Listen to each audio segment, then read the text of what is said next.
আপনি যদি জিন, জাদু অথবা বদনজরে আক্রান্ত হয়ে থাকেন, তাহলে আপনার জীবনে এই ঘটনাগুলো ঘটবেই।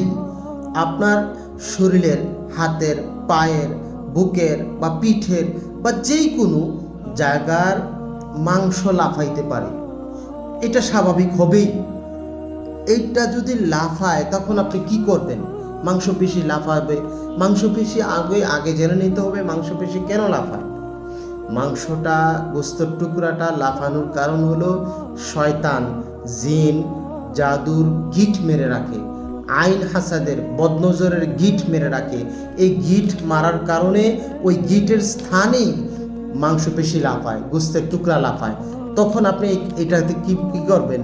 এইটা গিটটারে যতক্ষণ পর্যন্ত আপনি ধ্বংস না করতে পারবেন, ততক্ষণ পর্যন্ত আপনি যেই সমস্যায় আক্রান্ত রয়েছেন ওই সমস্যা থেকে বের হতে পারবেন না।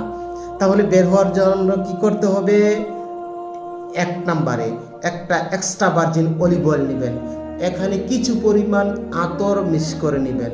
তারপরে এই এক্সট্রা ভার্জিন অলিভ অয়েলে আপনি সূরা নাস আর ফালাক তেলাওয়াত করবেন, বারবার তেলাওয়াত করে এইটাতে ফু দিবেন। থুতু মিশ্রিত ফু দিয়ে আপনার যেই অংশে মাংসপেশি লাফায় ওই অংশের ভিতরে এই তেলটা নিয়ে মালিশ করবেন।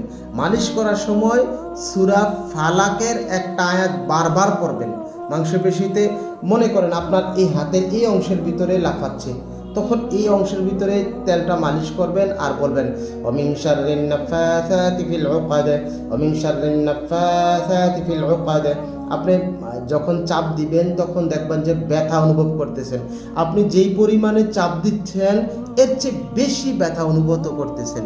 তারপরেও আপনি বারবার এখানে চাপ দেওয়ার মাধ্যমে এই গিটগুলো ধ্বংস হয়ে যাবে। এভাবে করে আপনার শরীরে যে কোনো অংশের ভিতরে মাংস লাফাইতে পারে, গোস্তের টুকরা লাফাইতে পারে, তখন আপনি এগুলো গিটগুলো যখন ধ্বংস করবেন, আপনি অতি সহজেই সুস্থতার মুখ দেখতে পাবেন ইনশাআল্লাহ। আসসালামু আলাইকুম ওয়া রাহমাতুল্লাহি ওয়া বারাকাতুহু।